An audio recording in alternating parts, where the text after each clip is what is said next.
I think, you know, looking at things as like a dark cloud is pretty reasonable. You know, like their weather is different each day. And if it's pouring rain out, it might be harder to get the things done on that particular day that you wanted to get done. Maybe you needed to go to the post office. Maybe you needed to go to the grocery store.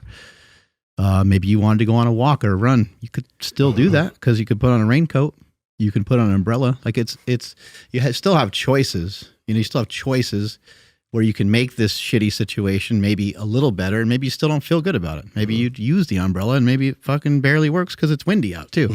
It's windy and rainy and you're getting pelted. But I think it's uncommon for people just to feel good all the time. Like there's a reason why there's a good and bad. We have these ups and these downs, and when you're training and when you're lifting and things like that, sometimes you get through a training session, everything felt great, the training session went amazing.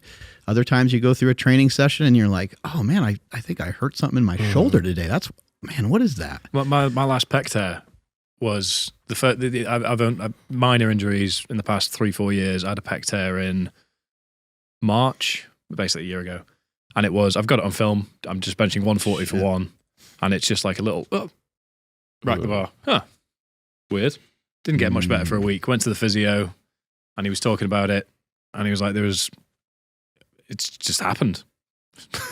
Like the video, there's nothing twinges, nothing goes in the wrong direction. Everything's kind of smooth. It just pinged.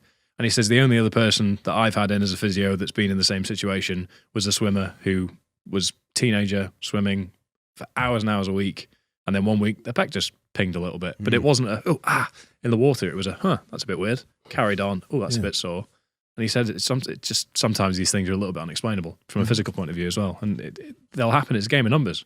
But if you want this to be more, you want to take control of in the grey area where you have the opportunity to make it a good day or a bad day. That's where the self-awareness comes in, because you have the power to control what happens next. Yeah. Whereas there are going to be some black and white. There will be a bad day. There will be a good day. Right? I mean, you figure a way to salvage the day and just make it not shitty. Yeah. You know, like I don't have to turn this day around and make it miraculous or great, or I don't need to get news that like this and this exponentially jumped up by X percentage, but I can let me get through this day, and let me do some of the things I enjoy and see if I get out of this funk. You know, I mention this all the time, but like something like a shower.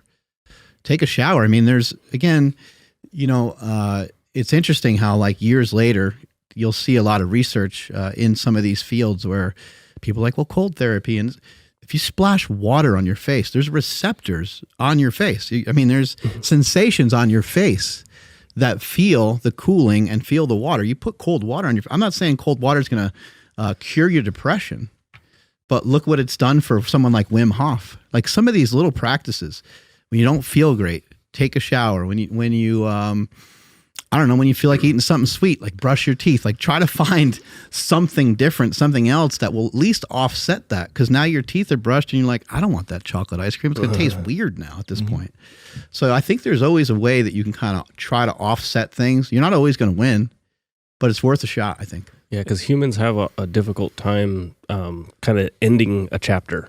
What I mean is like, say something happens and you're kind of feeling shitty, but you wash your face, that now ends that chapter, whatever the fuck just happened, you restart a new one.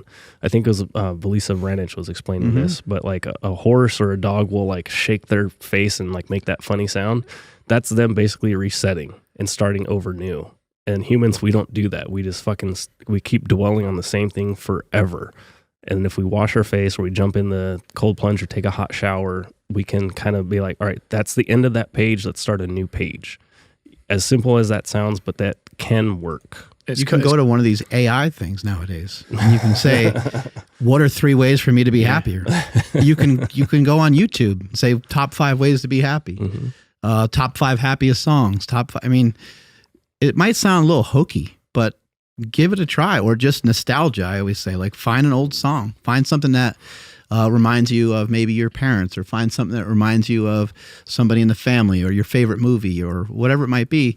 You'll be surprised. You start listening to that music, and maybe you listen to like a whole soundtrack, and now your brain is thinking about that movie, and you're no longer even watching an old movie that you like.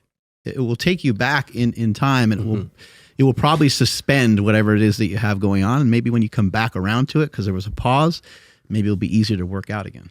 It's common practice in the military, I believe. I think it's a break point, it's called, which is effectively a state change, where example I've always heard is you're about to go into a room with that could be enemies in, and you're going to chuck a flashbang in or chuck a grenade in. You know you're about to breach the door.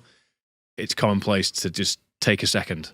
Don't just charge up to the door, go straight through it and go in, because you haven't given yourself the opportunity to get control of the state you're in. Yeah. So it's a moment of breath. I don't know what the exact practice is. There'll be people that have actually experienced it that can give you more clarity on this. But essentially, you are putting yourself in a different state of mind to change the reality of the situation that you're in. And that's where the value is. And I think that's why the iron is my therapy. Yeah. It's such an effective, commonplace way of doing this, because it's, I feel like shit, I'll go and lift some 10.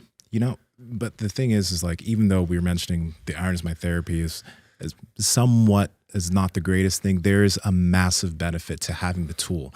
You guys now have a tool. Yeah, that's the key word, isn't it? Yeah. It's a tool, because you guys both have the tool of running. You have all these tools. So for example, if you got injured, if you couldn't do something with lifting, but something happened, you know how you feel, and now you have another tool of like, okay, I can go run and do this. You have a tool that you can utilize to help yourself feel better. Like I had a few years ago, a close relative passed away, and I found out about it on that day. And I knew that later on I'd have to go to that family and kind of just help them out. But that hit me. So I'm like, fuck. I went to jujitsu immediately. Immediately. After that session, I felt so good. I was like, now I can go help the people out that need the help. But it's because I had that tool. So the few things happened. I recognized the way I felt. I was okay with the way I felt because I understood it, right? I had a tool of physicality that my mom bred into me that I knew would help me feel better. I used that tool. I felt better, then I can go help other people.